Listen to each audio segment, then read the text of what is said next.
Hello, beautiful people. This is Pierre, and this is Through the Fog, the podcast I host about finding our way through the proverbial fog. Today, I have a special guest, one of my friends, PJ Claasen, and he has written his first book. It has been wildly successful, and being only launched a couple of weeks ago, it has already sold out, and they're busy on the second print run.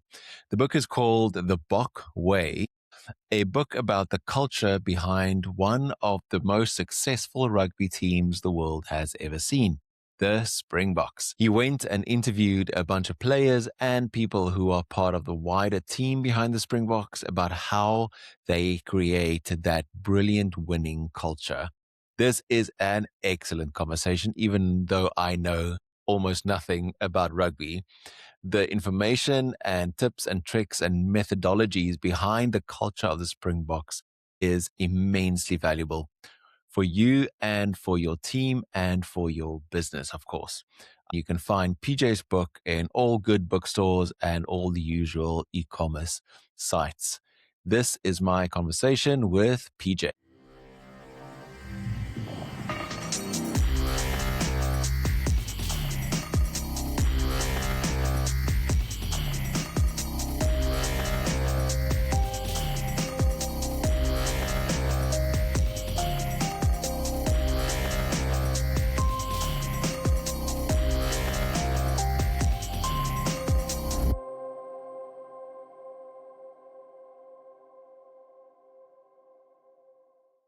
Hey, PJ. Hi, Pierre. Where do you find yourself today? Physically, I find myself in Melkbos. Just came back from school. Every morning, me and my son walk to school. And then in the afternoon, I walk to fetch him and walk back, which is a really cool thing to do because I don't think there are many other places where you get the opportunity to do that. The reason for that is that he's 15 and he can walk on his own, but I just know I don't have that much time to spend with him anymore. Yeah. That is a nice opportunity for me and him to just be together, to talk. Yeah. I mean, that's really cool. I mean, I do the same. I love walking. So I love walking as much as possible. And then our CrossFit gym is really close, like 1 kilometer away. And we've got a really small grocery store, like 500 meters away, and our local coffee shop. And then the kids' school is opposite the road.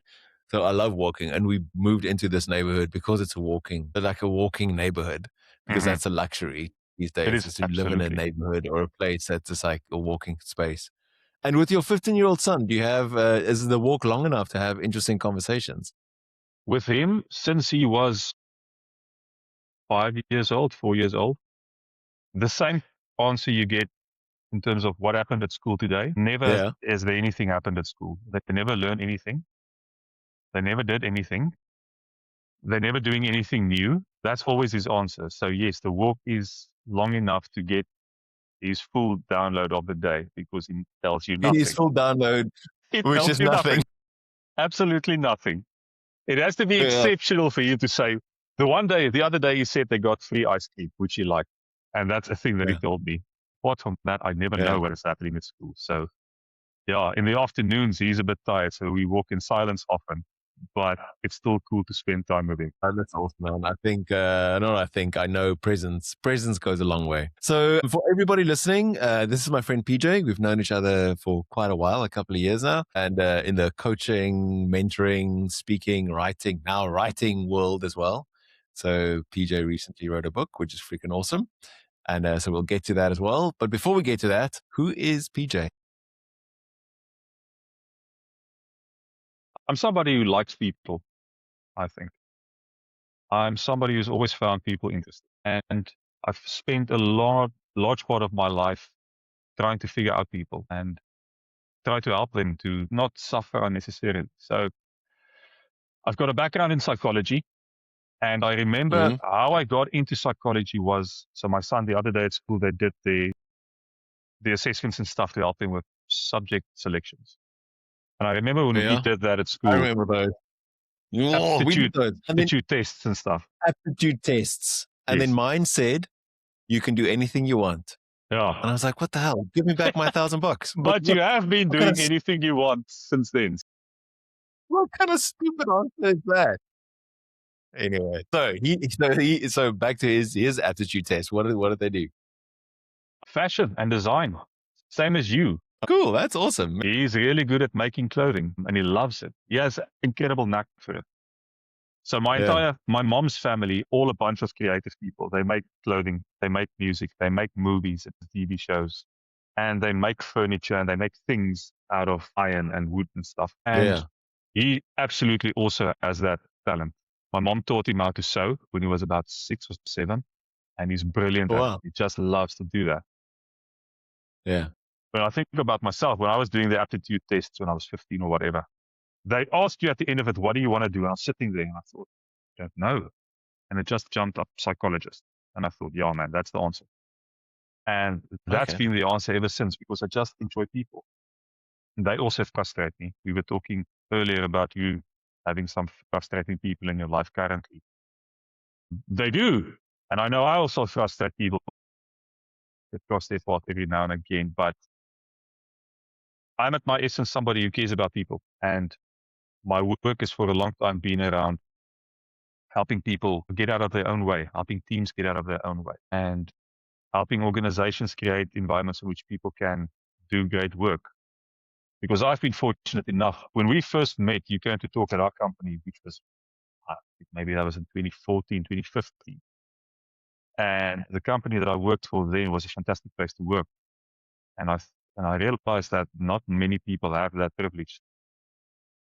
Later on, a couple of years later, we started our own business, helping other companies to recreate good environments to work.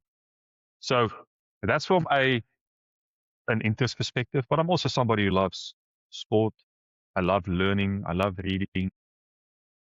I recently realized that I love writing more than I actually thought, which was a bit of a surprise. I think in a smallish nutshell, that is who I am. I'm somebody that wants to contribute to the betterment of the people around me deeply, and I have a conviction around that. So in whatever way I can find to do that, that's what I try to do. Yeah.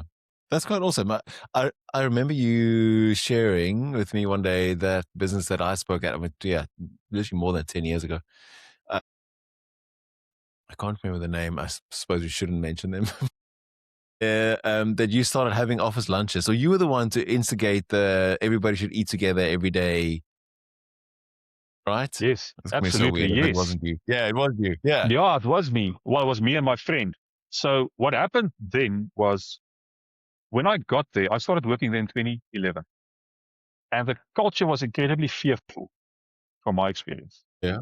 People were afraid to step out of line. They were afraid of getting punished.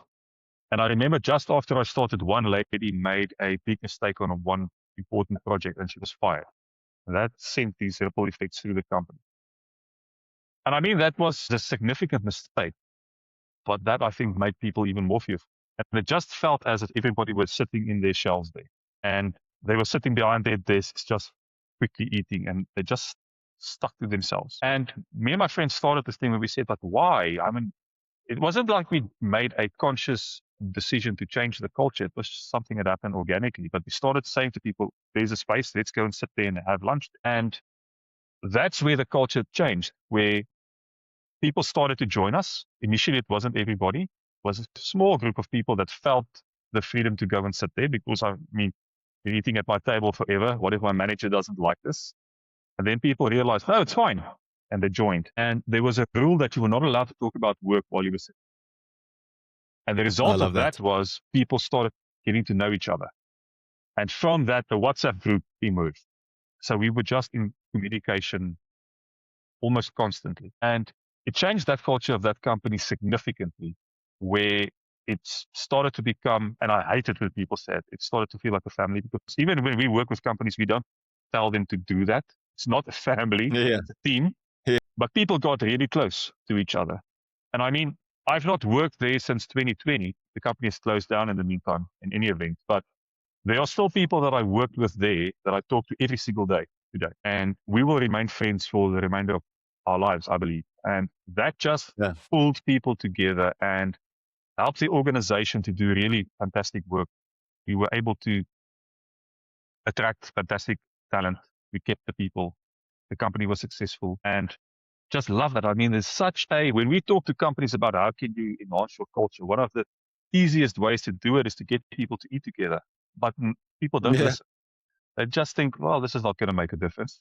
But I absolutely guarantee that it does. Yeah.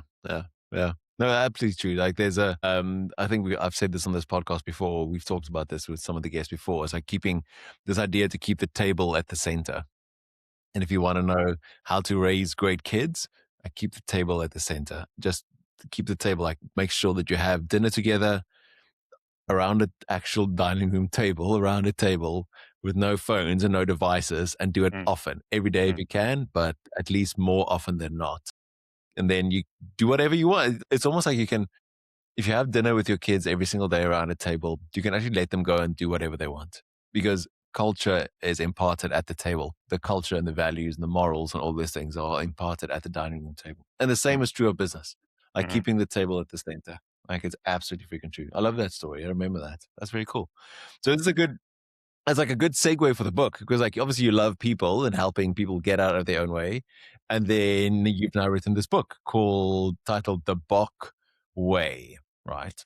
So, and this book is about the culture of the Springboks, the Rugby World Cup winning Springboks, those Springboks, right? So where did this idea, how did these two worlds find each other in the end?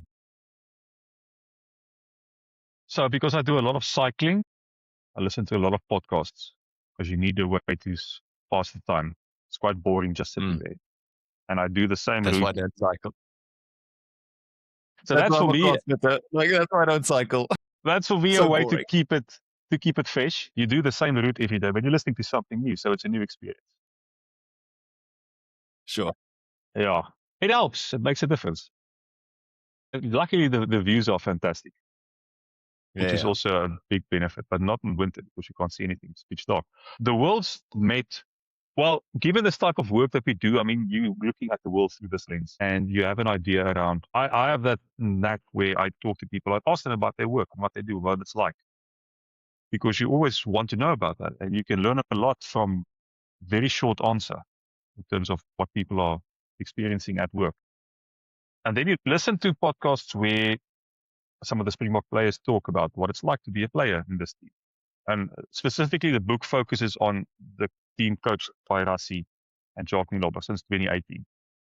The team before that was not a successful team. It was a very poor Springbok team. And then these two guys came in and a lot of things changed. And now they've won the World Cup twice.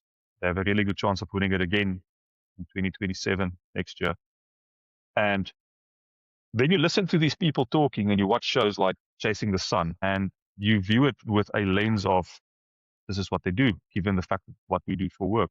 And they tell you a lot about the way they go about things. And I don't know if you remember, it was in first quarter of 2024 I met with you because you're one of the very few people that I know have actually published the book. And I asked you, but how do you go about this? Yeah.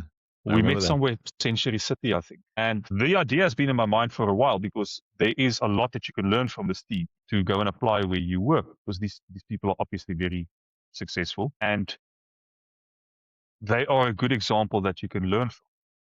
And I had the idea and it's a funny thing. It was at the start of 2025 last year. It was quiet and I was sitting at this desk and thinking, but how do you do this? And I went to the bookshelf there and I looked at books and I thought, I don't even know a publisher's name. Let me find a publisher's name and go to their website and look at what do they look for. And I went to the first one and they have their submission criteria. And I thought, well, yeah, I can do that.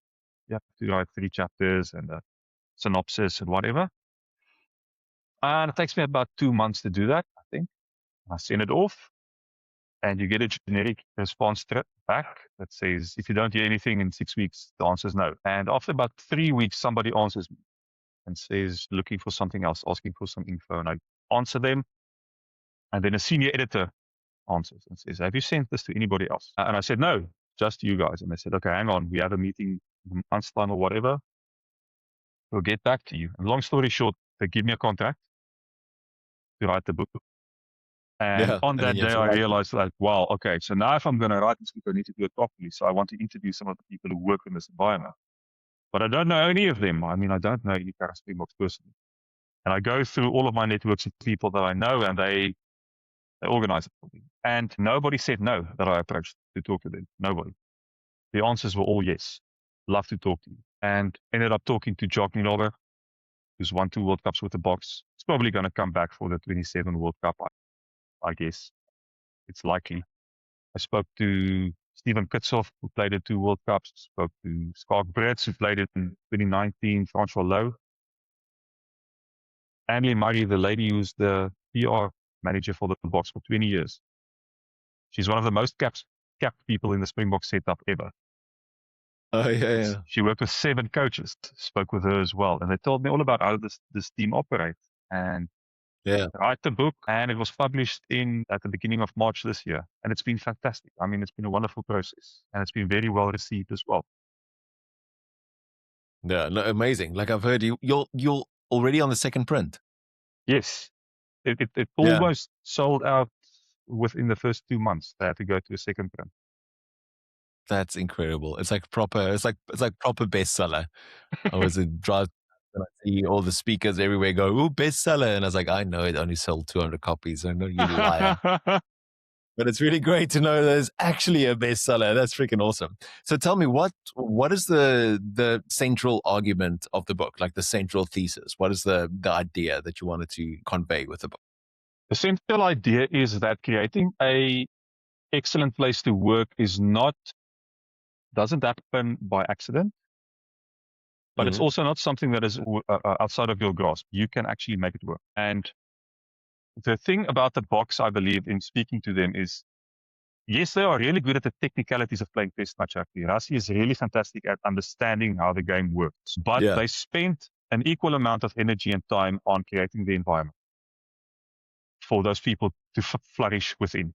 It's not something that happens by accident. They are very deliberate about what does it feel like to be a part of this team. And they take that equally seriously as what do you actually do on the field. And what I did with the book was to break it down into bite-sized parts so that people can look at their environments and see which of these components are there. Why does it matter? So this is the thread that runs throughout the entire book is what's the principle at play? Yeah. How do the Boks put it into place? How do they actually do it?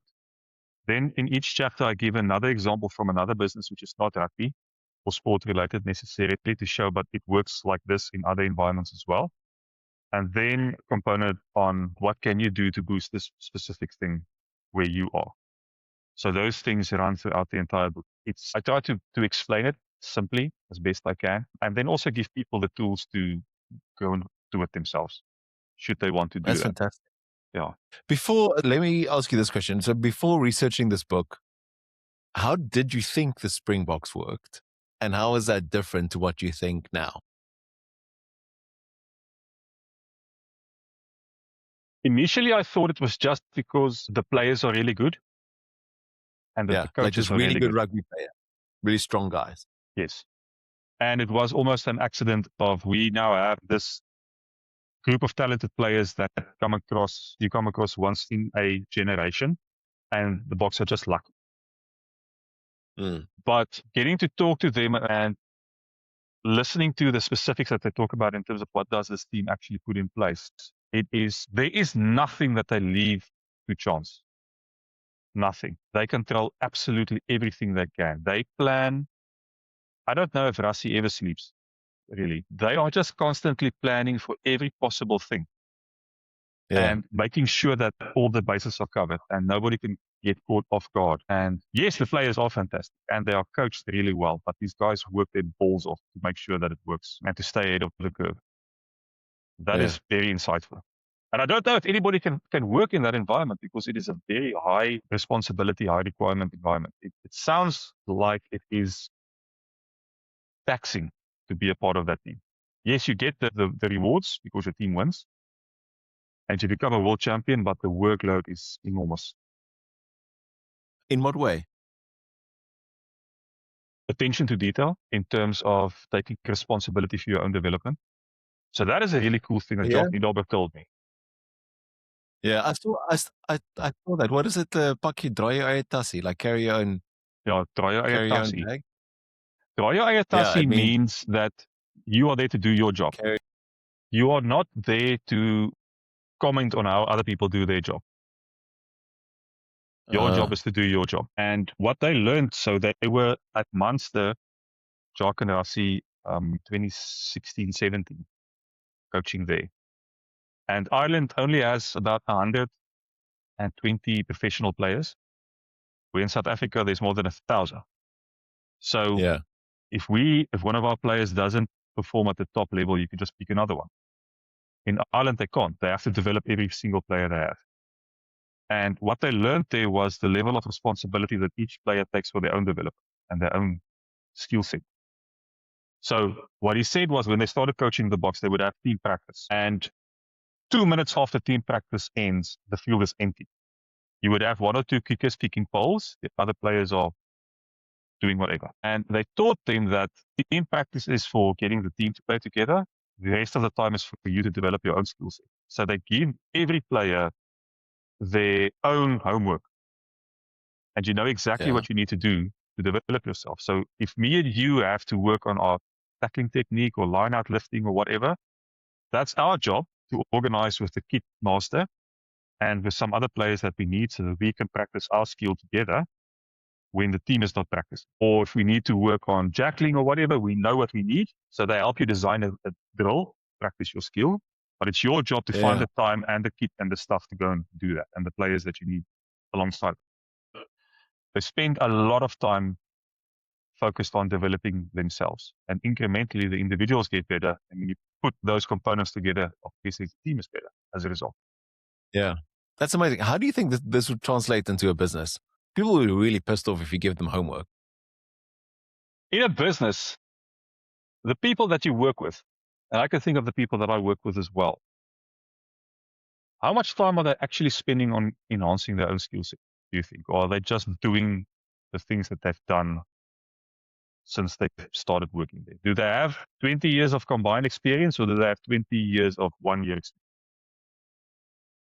I don't know if people are actually required to enhance what they do continuously. I know there have been times in my own career where I've just done what I've done the same way I've did it last year and the previous year because that's what you need. And then things happen that are pressures from the external forces that force you to learn new things and to adapt and to get better. Yeah, But for the most part, I think most of us are just going to be happy to keep cruising and doing what we know how to do. Yeah.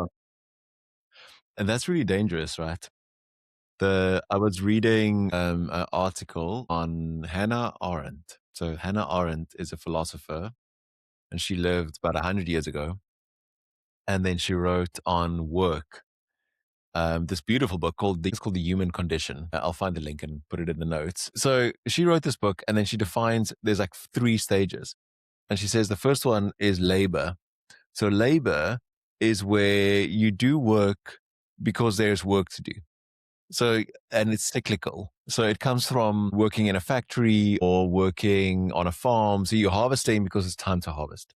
And then next year you'll do the same again. You're harvesting again because it's time to harvest. In a simple way, it's like you wash the dishes because new dishes is piled up. So then you do the labor. And it's not a continuous thing that's always going to be there. Yeah, it's always going to be there. It's always repetitive. It's always the same. You do the work because there's work to be done, right? Then the second layer, or one step up, is what she calls work. So work for her is linear. She says work is when you're working towards a goal.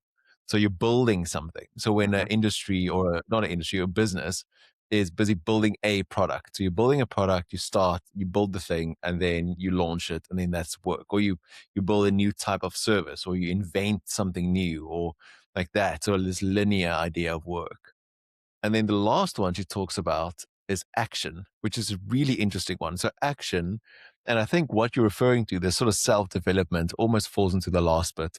So the last bit is where she gets a little weird in her book as well. Action is about deciding who you want to become and then actioning that over time. So self-improvement, living into the future shape of PJ, like that sort of ideal version of yourself, the version you want to become. And that's action. And her hypothesis was, and 100 years ago, she said that all meaning is getting lost because all work has sort of devolved into labor, where labor is only this thing that you do because you do it. You've been doing it the same way every year or every month or every week, every day. You just show up at your work, do the same thing, go back, do the same thing. You just submitting reports because it's time to submit a report or whatever it is, right? Mm-hmm. And it kind of sounds like that in a way. And that's really dangerous, especially in an AI world, because if I can predict what you will do next week, then I can probably automate that. It will be a lot cheaper for me. So I think that's freaking fascinating. Like that they kind of get homework and then it's expected that you develop yourself. I love that. That's great. To your point, Tell me, just a quick point on that. So I think that is a hypothesis sounds closely through, because we keep ourselves busy with what we are supposed to be keeping ourselves busy, or we think, and then the rest of our time we are spending very often on stuff that's just there for short-term entertainment and not on development.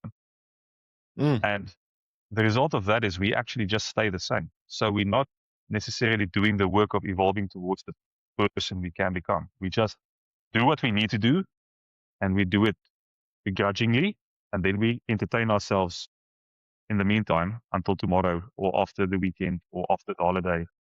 So I can understand from that perspective why there is such a lack of meaning in the world currently for a very, very large part of the population.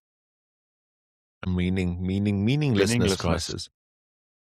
Yeah, absolutely. I think there's one thing in your book as well. You talk about purpose, like the shared purpose or shared goal of the team, right? And then I think I read a quote from Rassi once that said, this is a funny story.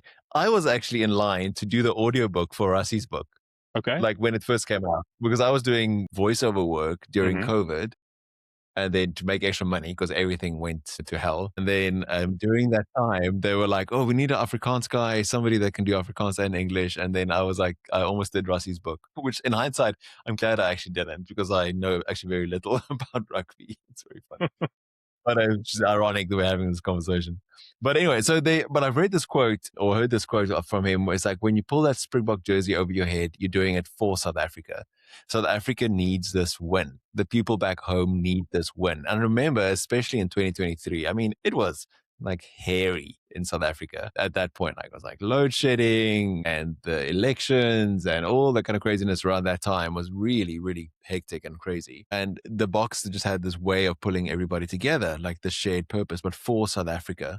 What did you find in your interviews or in your writing about that idea, the shared purpose? Like from the outside, we think like that's what they did, but how intentional is that or inside of the team? Very. They seem to be talking about it all the time.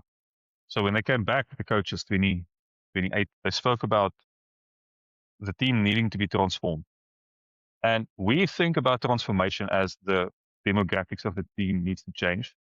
They thought way more broadly. Yes, it was demographics, but they also changed the demographics of the support team and everybody involved who worked in the team, coaches.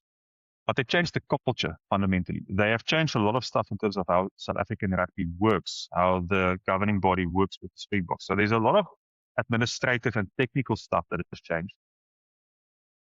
The team composition has changed significantly. I mean, the team looks different than it did 10 years ago, although there's a lot of the same players still. But it does. Yeah. It was a big focus on we need to win while we are transforming for South Africa. They talk about it all the time. And I think the first thing that, yes, if the team doesn't win, nobody cares. You can say whatever you like. You can do it for South Africa. I mean, Bafana can't say they're doing it for South Africa because they're not a winning team consistently. So they won't have that impact. But the fact that the team now better represents the totality of South Africa makes an enormous difference. There are people that look like each of us in that team. And they have stories that are similar to ours within that team. People from townships, people from private schools, people anywhere in between. They look like us. Within the team, Steven Kitsoff told me, when they do Monday morning analysis, after a test match, if you did something really well, you won a turnover or whatever, they will say to you, made your country proud. If you did something stupid, Wow. they will say to you, you let your country down. It's not like you did a stupid thing, you let your country down by giving away that penalty. Yeah. That's the way Yeah. they speak Sure. within that environment. And he says on the field, when they're playing and they're busy and they're doing whatever they're doing, and they could see a player getting a little bit lost or not paying attention, they would say to each other, do it for your country, do it for your country. That is part of their way of speaking in that environment. It is not just for the team. It's not just for the group on the field. It is for the country. They are completely convinced of that. And I think it resonates with South Africa as well. I mean, this team is incredibly loved and popular in our country, but I think across the world. You hear a lot of players, so I mentioned this in the book as well, when they speak to foreign players about why do you play for your team? What is your team all about? They talk about the team. They talk about that entity, which is the All Blacks, for example. They don't talk about the country. They don't talk about anything bigger than what happens within that specific environment. So these guys are unique in the sense that they make a big, big deal of it, and they believe it. Yeah. Yeah. I mean, it's such a powerful principle. This one I spoke about it this morning actually in a meeting. The universal is always access to the particular. So it's this rule or this kind of universal law that I learned from Dr. Leonard Sweet like years ago. And it's this idea that when you go to war, when somebody goes to war, you're not actually fighting for your country, you're fighting for the person back home. And then it's like that the box, when playing that particular game, has access to the universal. So you're making the try, which is a small thing, but then that actually gives you access to the whole big world. And that's such a powerful thing. Like, what are you actually doing? This small thing, you're doing it for this. Like, so it works kind of both ways in a way. Like, you're winning the war, but you're winning it for the small thing. You're doing the small thing, but in doing that, you're actually winning the war. So, or, doing the country, helping the country. And it's true. Like, I mean, any South African would tell you that rugby or sport is really what holds this country together. Like, in times of when it was great, everything was on a knife's edge. It was literally like a rugby game or some of the other sports, as well. That was like holding the country together, going, well, that's the one thing we can all still agree on and also kind of cheer for. If it's the very last thing that's left. So again, I mean, I'm going to ask you this a couple of times, but like, there's a lot of founders and execs and so on that listen to the show and email me afterwards, and then it's like, how do I make this practical in my business? Because I can't keep on telling everybody, you let your country down when you didn't like send the invoice on time. How do I translate this so it makes sense for me, for anybody that's maybe a business owner or a founder listening? So we get the same question that you would get, and when we talk to companies, and it is really about remembering, but why are you there in the first place? And getting back to that first perspective of why does this matter, and being honest about that. The example that I use in the book that is a non-rugby example is from Sasco. And I remember on one of our walks to school, one of their trucks came past us with the new logo on it, or the new slogan that said, "People who care make things better." And I thought, man, I like that. I hope that's true. I hope they are people who care and they actually make things better. And went to their website and looked at their stuff. And it seems to be the thing that they care about to do. We care, and so we make things better. And I think from a company perspective is really getting honest about, but why are we actually here? If we are just here to make money, be honest about it. It's fine. If you want to create a hell of a lot of wealth for your family, just say that's what we are doing. And think according to that unified way of thinking. It doesn't matter what it is. It's just more important that everybody knows why they're showing up and they are pulling in the same direction. And that's what the Boks really do. Yes, they have their own personal ambition. They want to earn money for their families. They want to make their dad proud. They want to create a legacy, whatever else there is on a personal level. But the overarching thing that binds all of this together is for the company or for the country. And we very often as humans forget why we do what we do. I mean, we forget on a personal level, we forget on a collective level. If we can remind ourselves regularly enough and honestly so, then we can pull in that direction. It's a North Star, what the purpose of it is. It's just remembering what your actual North Star is. Yeah. Or Southern Cross, seeing like it's the box. Yes.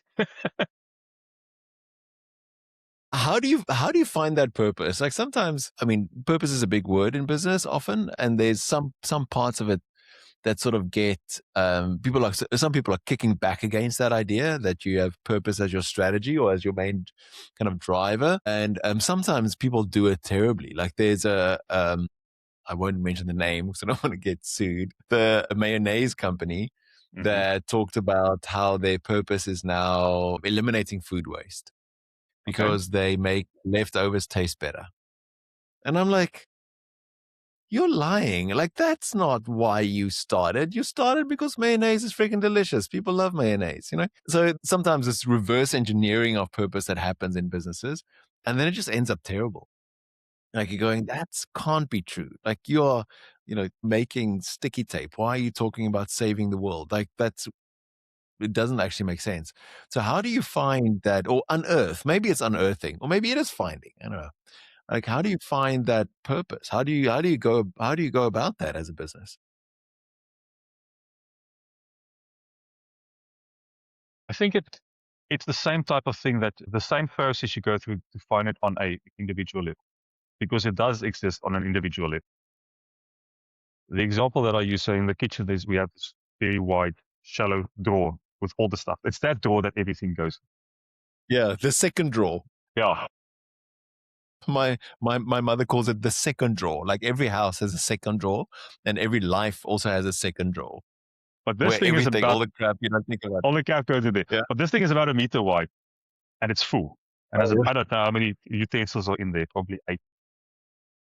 But all of them are useful for something. You just need to know what to use it for. mm, On a personal level, it is, I think companies struggle because a lot of people that we speak with, and you probably have the same experience, that most individuals that you speak with, they don't know why they're on this earth. They don't know what they are here to contribute. They don't know why they really want to do what they do. And when yeah. you pull people together as a team and there's a bunch of people not knowing, they're just going to go through the motions. So I think it depends on also, I would say, a company in terms of, so a lot of the companies we work with the founders, and they can tell you exactly, this is why I started this company. Yeah. Last year we had an event with a client of ours who turned 20 years old, and the owner and the founder of the company told this very emotional story around where this company came from.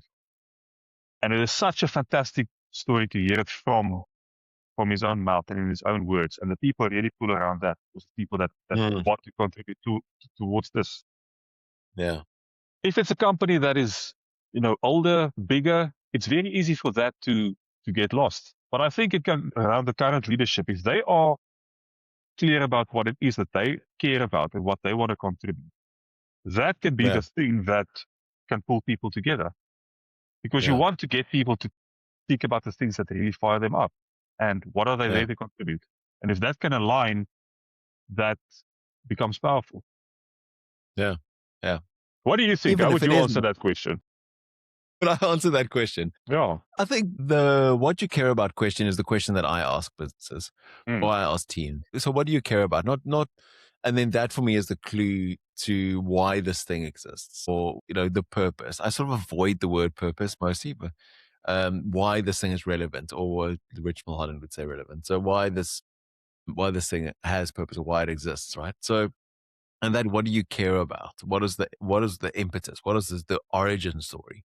So often with older businesses, I think the businesses I work with, the one is about turning 100 next year.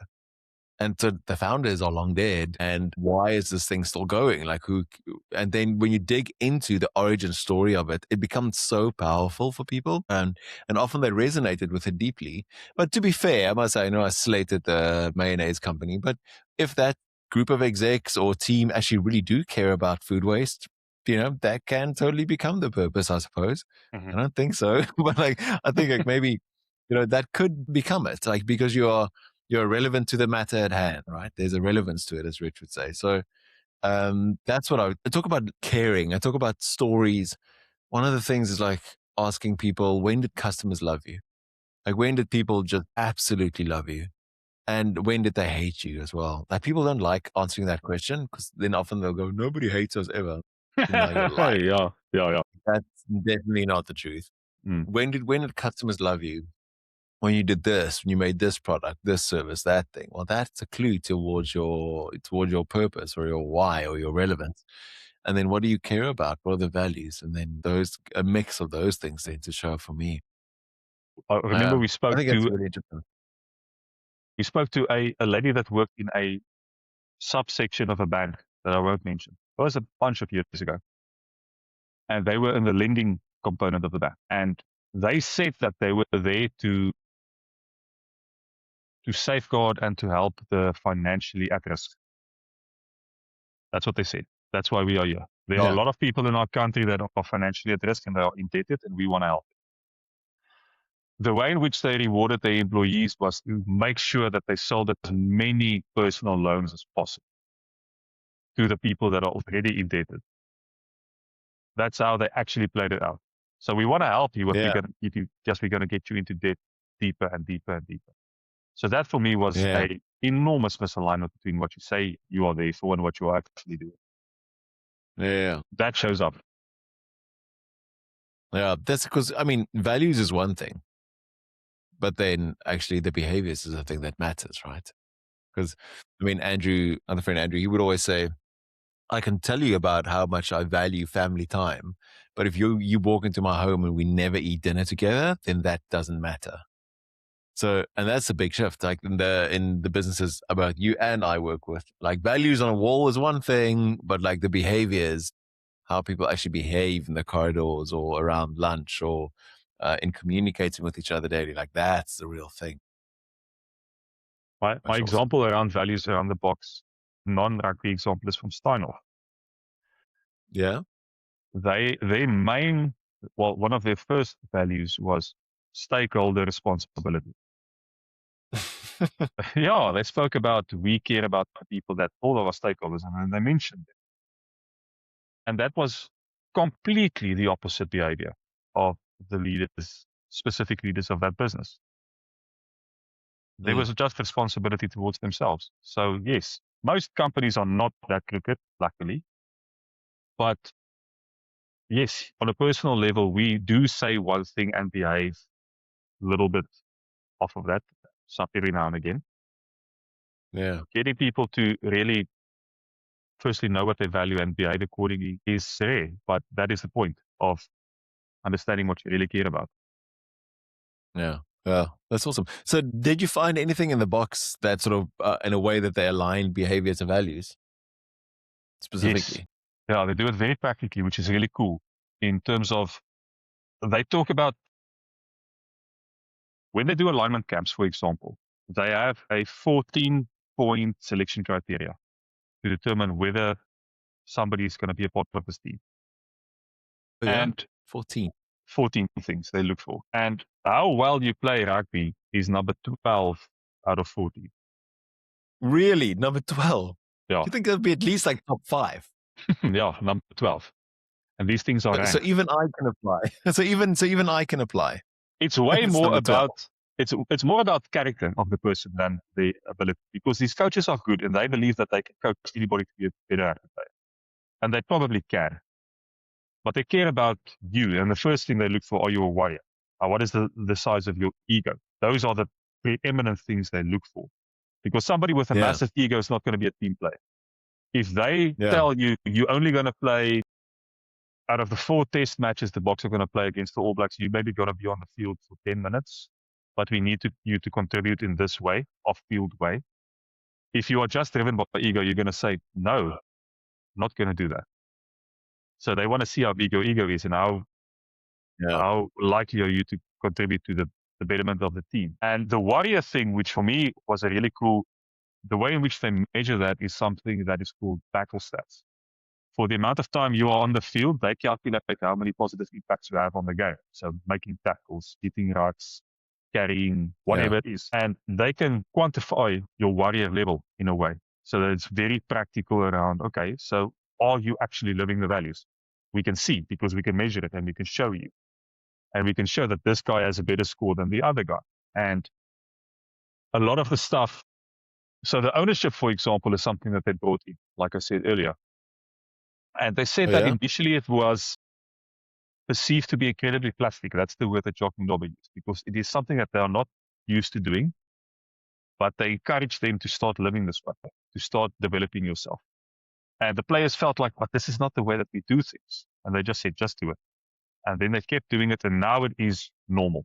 Now it is just what they do. So now it has become, how much time do you spend developing your skill set? A lot. I could show all of the stuff that I did. That's the value. That's a way of measuring the way that you actually do things. So there's a streamlined way, in a way where you can align, or you can see whether they're actually doing what they profess to believe in. I think it's made practical so people can know what to do. Well, amazing. That's very, very cool. Like, I mean, that ego thing is so interesting because one of the things that, I mean, even I noticed and a couple of people noticed is at the final in 2023, people who were left out of the final match completely nobody complained. And nobody afterwards, you didn't hear anybody say, well, why didn't you play me? Why wasn't I on the field in the final? Like, made all the way. No one, not one. And in the past, or with other teams, you'd hear that in the news afterwards. Like, why was I left out? There's politics, this, but not with the Boks. They're not like that. They behave in a completely different way. That's super fascinating. Battle stats. I like that. It's like, so my friend Sarah, she was also on the podcast a while ago. It was the culture queen. She always talks about every problem is a people problem and every people problem is a system problem. Because if your system isn't measuring and rewarding the right things, you'll have a people problem, which will create all the other problems in your business. I think that's Teaching profound. So I people really like that. how they should behave. Yeah, And the yeah, systems teach them. yeah. And the system rewards accordingly. And then people mess that up so much. Like exactly like the example of the bank you just gave. So you were saying one thing, but you were incentivizing the opposite behavior. And sometimes inadvertently, because it makes so much sense, right? The business makes money dishing out personal loans. So that should be the metric. But what other metrics are there that you can use if you're saying that this is your mission and this is your purpose? And all those things aligned. And what I've seen often as well is people incentivize individual behavior, but they expect team behavior. And then if you're working together as a team, you don't get rewarded as a team. You get rewarded as an individual. Why work together as a team? I've seen that more than once in a business, which is a classic mistake. Tell me about there's one thing you wrote a little bit about where you're a work in progress and that they've got a culture of growth. What does that mean? I mean, you're a rugby player. Where do you want to grow to? You're the Springboks. You're like top of your game. That's the process of you need to get better all the time. And what they really do well which is incredibly unique. Like you said, not just incentivizing personal performance. Lucanio Am, for example, he played in the final in 2019. In 2023, he was injured before the squad was announced, and he came into the squad later during the tournament. And he won a winner's medal. He's got 2 winner's medals. In the 2023 World Cup, he played 0 seconds. He was not on the field for 1 second. His job was just to make sure that the other players who were playing were well prepared.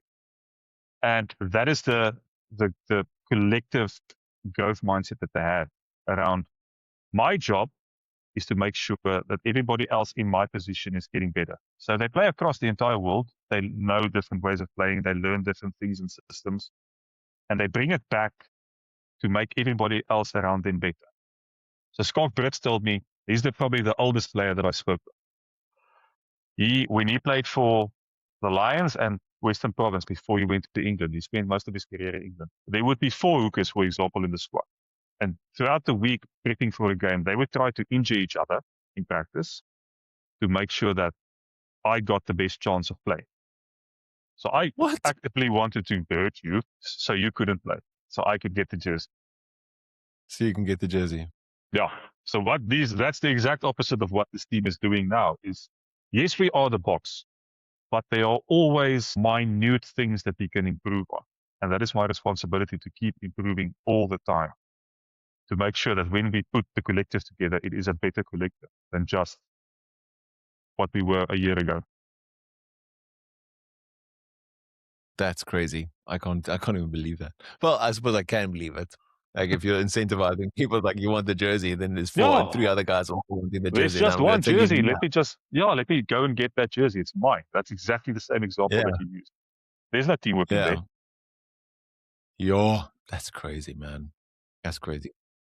Okay. The second part of the book talks about people. Like we just quoted Sarah. So all problems are people problems. Mm-hmm. And you speak a little bit about trust. So, I mean, I speak about trust as well, often in team settings. I'm sure every single coach or consultant does. It's like the trust is the foundation of everything. You know, Patrick Lencioni's 5 dysfunctions of a team. Trust is the foundation.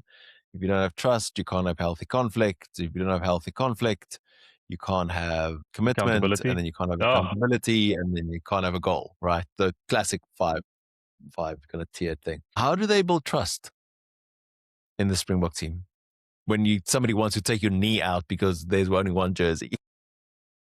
So I asked all of the players that I spoke with, what was the biggest change that happened when these coaches came in? And they said, Coach referred to it as,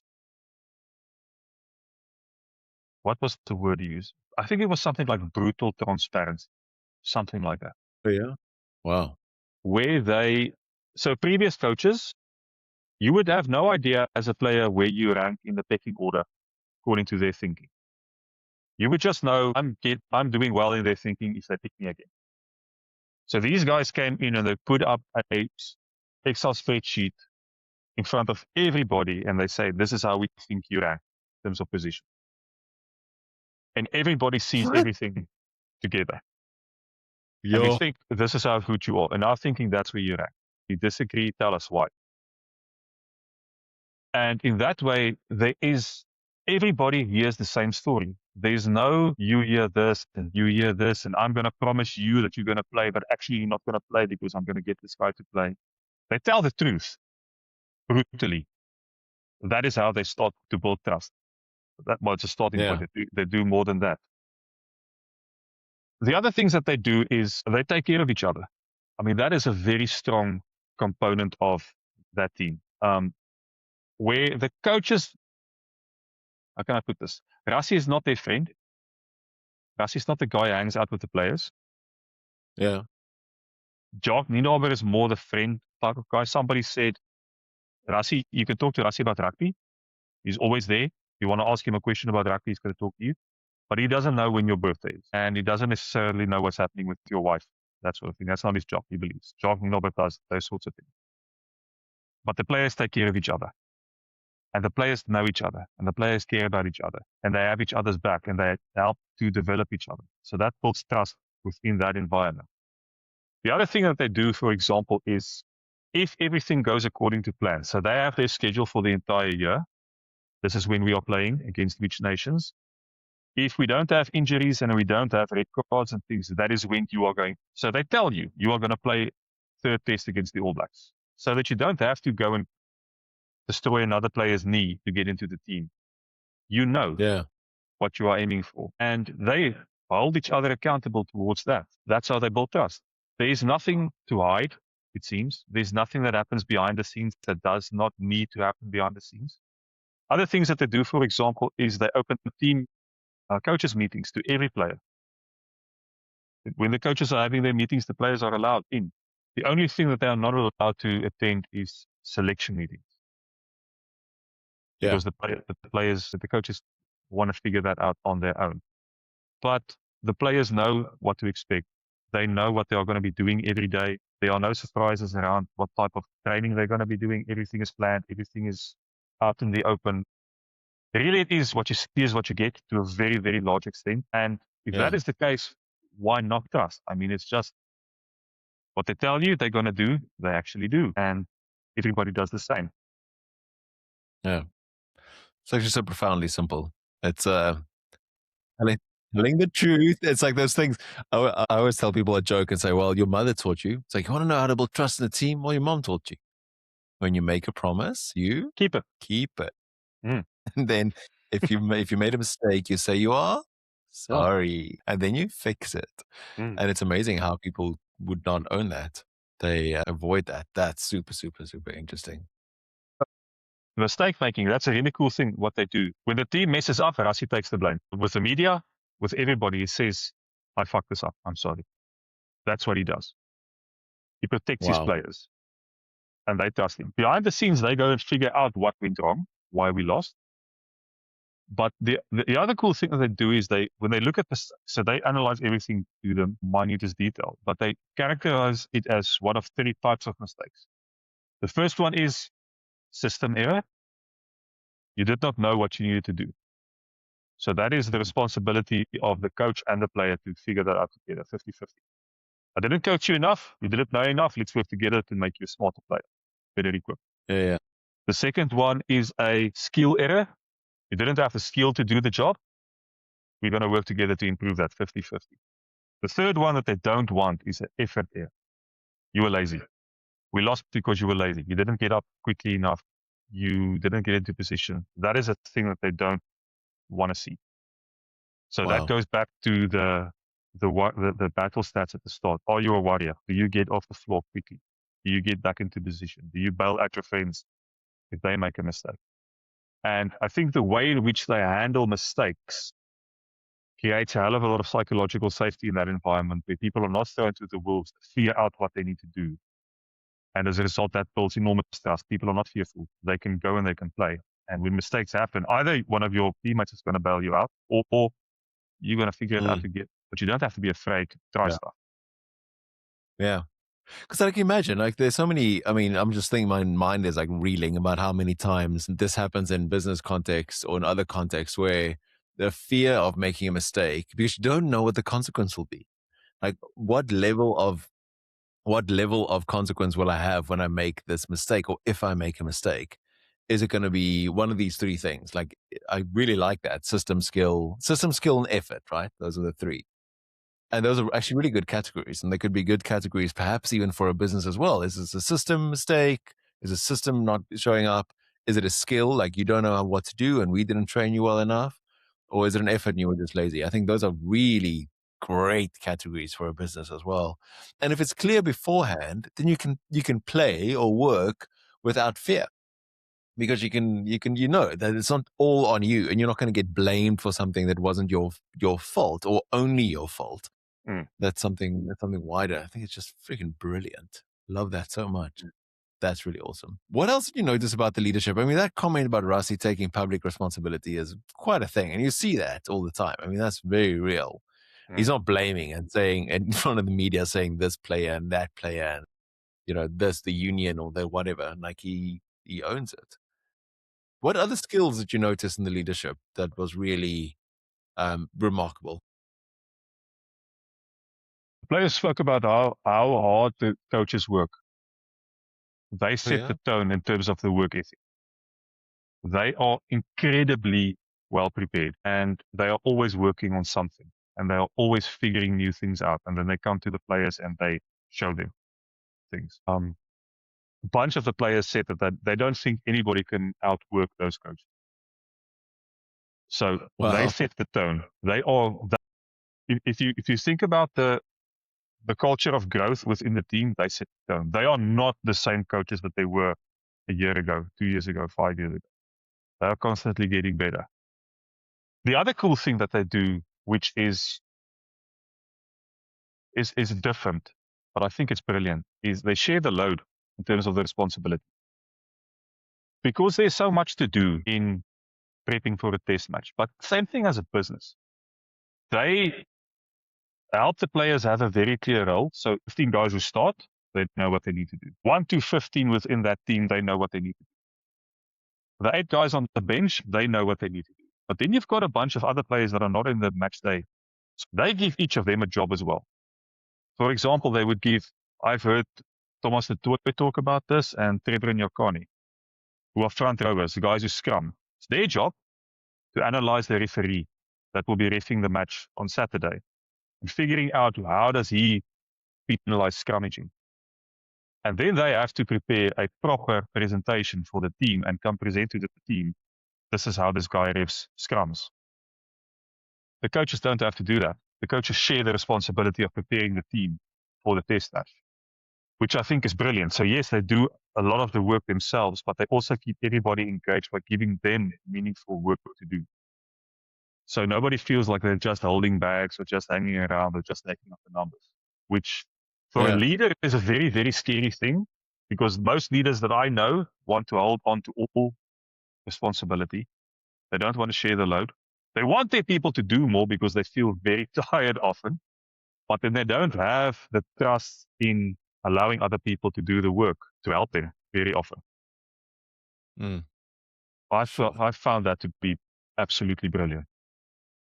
yeah. Wow. That's fantastic. That's super fascinating. You wrote a bit about brotherhood as well, but friendship. I'm really passionate about friendship. I think it's one of the most debased metaphors in our world since Facebook started, that you can friend and unfriend, and it's so awful, and it's a word that deserves.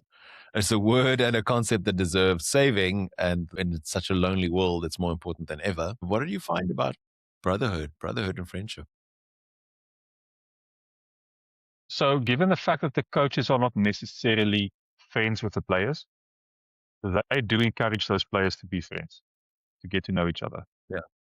But Yeah. also wider than that, they encourage family within the environment.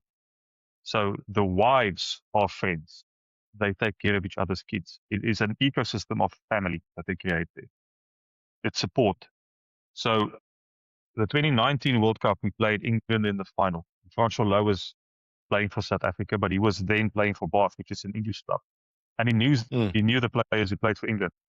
And their wives were allowed only within 5 kilometers of the team hotel, not closer. That was the rule. When our guys played, their wives sleep in the room with them. Because the Yeah. coaches say, I trust you. You're an adult. Your kids are there. Your wife is there. You know what you need to do to show up to be the best player. We want you to be a happy player. You're going to be happy when your wife and your family is there. And the players also say it helps them a lot, because they're not just hanging out with each other, talking about rugby all the time. After training, go see your wife, and see your kids. They are there. You talk about other stuff, which takes the load off significantly. But they are they care deeply about each other. So I talk in the book about not being a family. It's not something, I don't like the idea of a business being a family, but it's a team that cares for each other deeply. And companies can be that as well, because you always need to earn your spot on the team. It's not something that you just have. You need to earn it. Yeah. And if you are there, take care of the people around. One of the other cool things that they did purposefully, which they said also was initially felt quite plastic, was when Rassie was a player, for example, played for the Cheetahs. And he said in one of his interviews that when you get to the box, the Cheetah players would all hang out together. They dislike the Blue Bulls players. They never spoke to them. But they're part of the same team, but they're always just, in their own little cliques. So when these coaches came in, they said to them, senior players can't live together. All the guys from the Sharks can't live together. All the colored players can't live together. It is your job to go and talk to everybody. You don't just hang out with your friends. Go and make friends with everybody. And everybody's encouraged to go and meet everybody else and hang out with them and get to know them. And when they do the training on their own, for example, they would see that Kwagga is training a specific thing. And a young player would see, oh, cool, Kwagga's doing this. Can I join you? Yeah, man, natuurlijk. Fall in.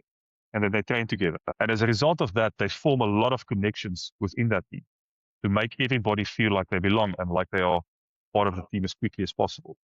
Because if you walk in as a new kid or a newly selected player and there's all of these closed off cliques, I mean, it's like moving to Cape Town, as me and you know. It's very difficult to find your space within that. But they are purposeful around being open to say, come in. And we don't just hang out with the people we know already. And as a result, you are open to forming more friendships, obviously. Oh, that's incredible. That's really incredible. I mean, I also heard the stories of the 23 World Cup from the hotel manager where the Springboks were playing, and how there was like the kids in the pool and running around down the hallways and the wives everywhere. And it just makes so much sense. Like versus this ridiculous notion that no women allowed or no wives or partners allowed, I don't know if we've got any gay Springbok players yet, but like no wives or partners allowed. I mean, and also like who else, if you're the partner to a Springbok, who better to support you than another partner of a Springbok? Because living that life and that world must be so difficult and so different than to what any of your other friends are experiencing. it just makes complete sense. And if you as a player, you're not worrying about your partner and your kids all the time, all the way back at home and what's happening, they're right there with you. And who better to support you than your partner? This makes so much sense. It's amazing. Caveat I to mean, that, though. yeah, What they spoke about is in other teams, let's say two scrum offs, mean you're competing for the same position. You get yeah, selected. Our wives are there. Okinawa spoke about this. If it's not the right people for the environment, those wives are going to be bitchy towards one another because why was my husband yeah, not selected? He says that happens. They have experience of that in other environments. So if you bring in families, but that is the way in which it works, then the family is a distraction, essentially, because then the wives are at each other.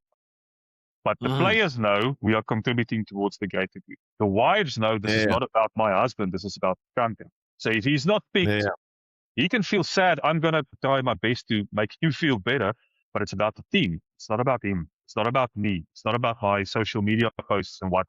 It's about the team. So that is an yeah. important caveat to that. Yeah, it's that the wives are also in on the culture, also part of the Mm. culture of the book, the Mm. all the partners. Yeah, wow, interesting one. The last part of the book spoke about execution. We did speak about execution a little bit, about dra jou eie tassie or carry your own suitcase, but taking responsibility. You also spoke a little bit about tradition and controlling what you can control. What is the thing about tradition? The traditions, I mean, rugby in South Africa is a great tradition in and of itself, and it's almost sacrosanct. Some of the things you can do or cannot do and allowed to do and not do. So unpack that for us a little bit. How did they shift that? So that's part of the transformation they spoke about initially, where it is about the way they approach the game, the way they think about it, the way they play it, the way they think you should play, and all sorts of things around that as well. It is, Jock Nienaber had a question that said, how do you know something is tradition or if it's habit? Because that is quite difficult to distinguish when you think about it. We do this because that's the way we've always done it, because it matters, or we just do it because it's habit. When they, so this team, let's use it as an example, when they came back 2018, team was losing a lot.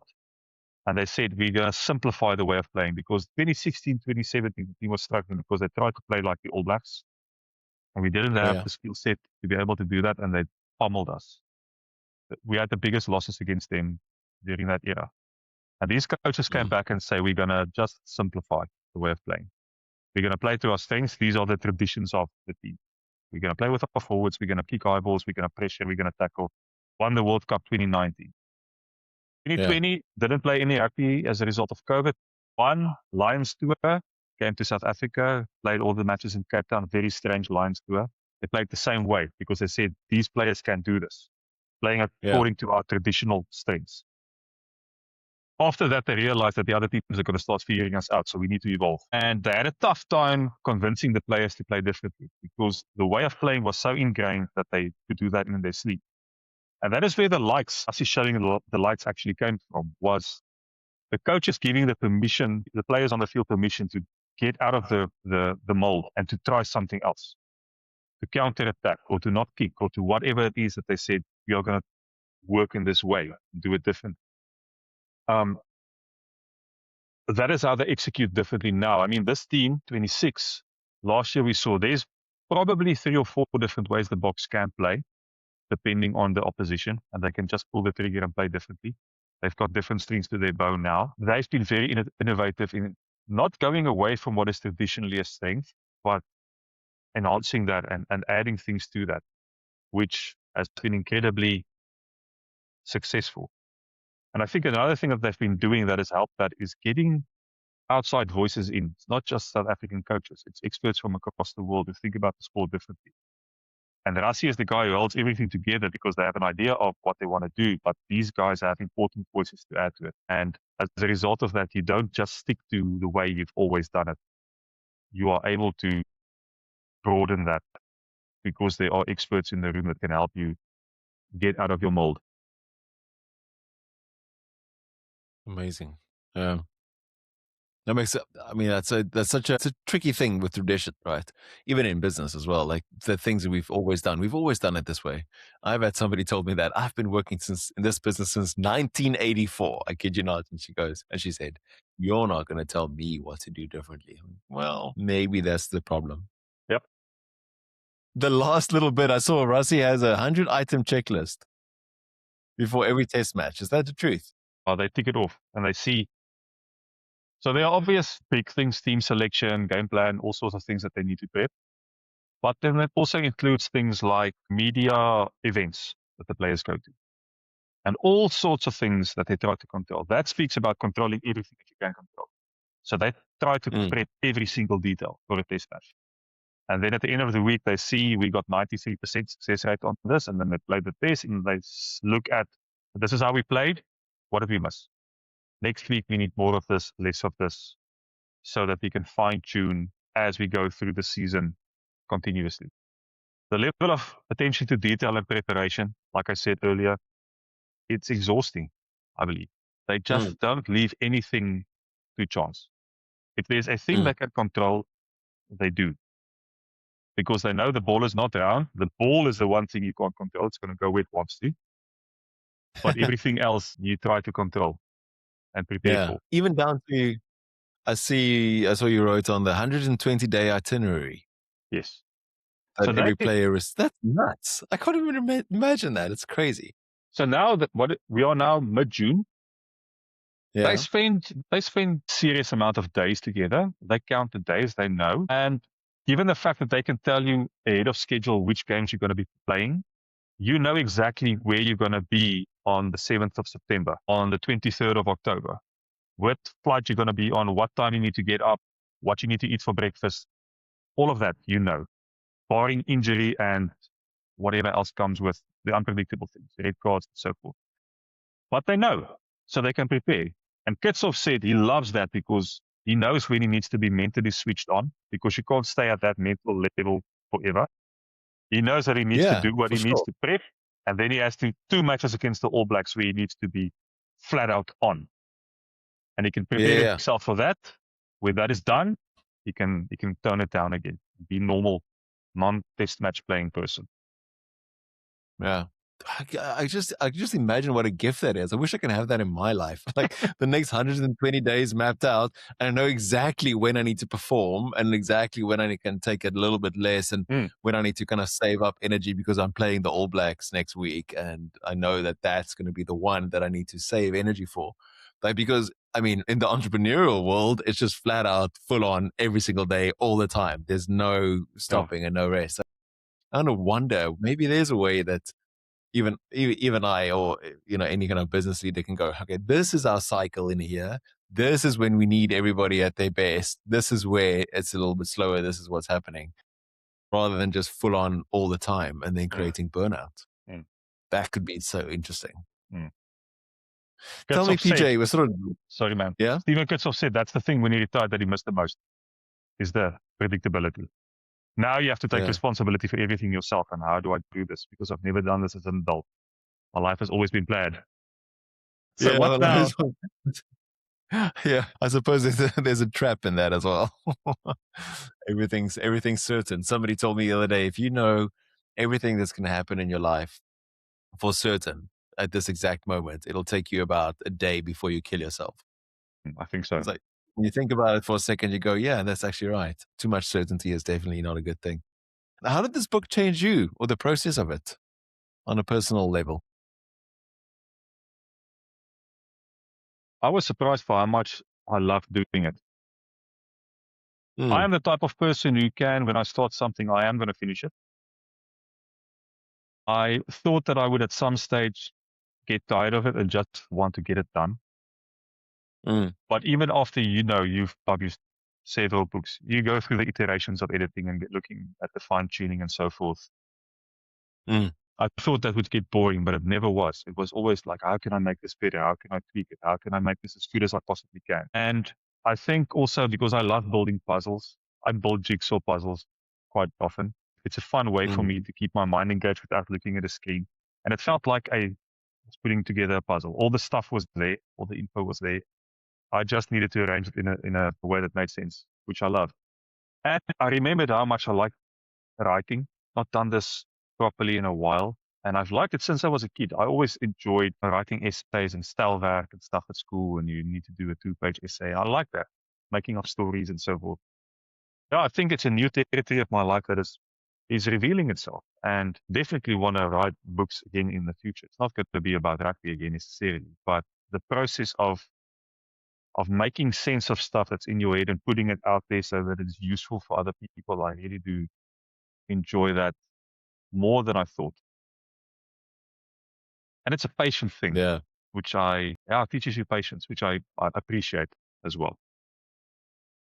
Yeah, I think that's one of the gifts of writing is this experience of developing ideas. One of my favorite writers and thinkers is Spencer Claasen, and he says that writing is thinking. And I'm sure you had this similar experience. Like as you write, you think through the thing, and you go, "Oh, okay." It's not like the thing is sort of finished in your head, and you just have to transcribe it down onto a page. The act of writing is wrestling and thinking through it, and that's why writing with AI is not necessarily the greatest idea. I think it's a pretty terrible idea. But then because you're not actually thinking, and then the act of writing is the thinking, and that changes a person. Mm. Do you have any idea what your next book is going to be? Everybody's going to ask you that now. I have a couple of ideas. So there's two ideas that I have. The one might still, because I like sport, the one might be talking to people about the best teammates they've ever had. And having them tell me why that person is a great teammate. So that we can learn from great teammates so that we can be better teammates. Maybe that. Oh, I like that. Maybe that's something. I like that. Yeah. The other thing is, so the other day I was watching an interview of a guy who's a music producer. I never even know that he existed. He's a South African guy, but he's lived in the UK and America his entire life, entire adult life. But he's recorded the Beatles and Led Zeppelin and the Rolling Stones and all sorts of incredible bands. And he's a South African guy. So maybe it's about South African people that have been influential that most of us don't even know about. Because we know Rassie, we know Sia, and we know all the famous ones, but all of these behind the scenes South Africans that have done really cool things. Maybe it's something. I don't know. Yeah. Those are two ideas that I have currently. Yeah. That's really great. So tell me, PJ, where can people find you online? You can find me on LinkedIn.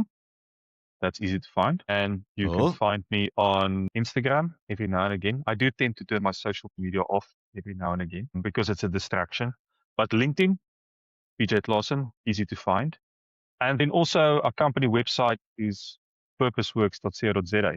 So you can find my contact details there as well if you want to talk to me direct via there. Perfect. I'll link to all of those things in the show notes.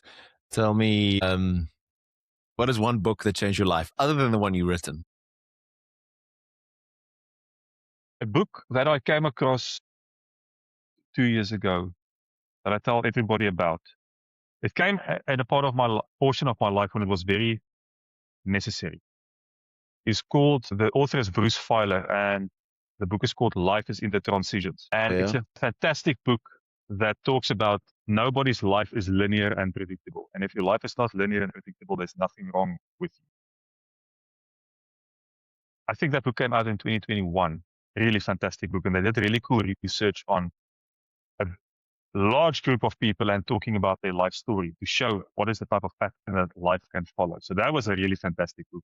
I think I've told everybody that I've seen since reading that book about this book.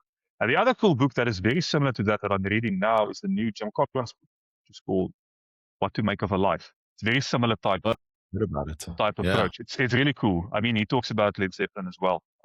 So that immediately catches my attention.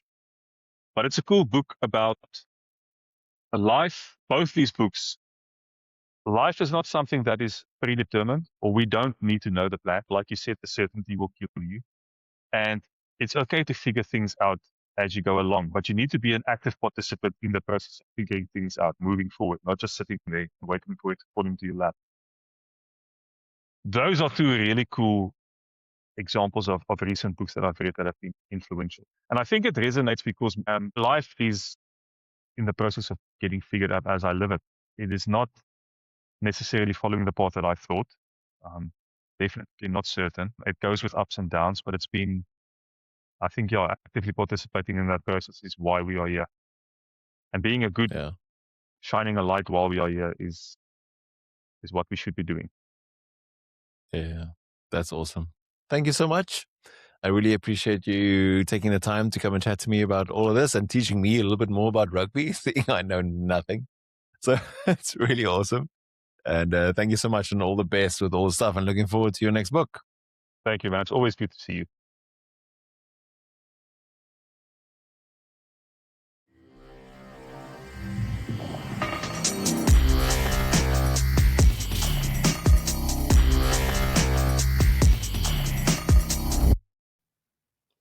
Thank you for listening or watching, and thank you for being on this journey with me as we try and figure out and find our way through the fog of life and work.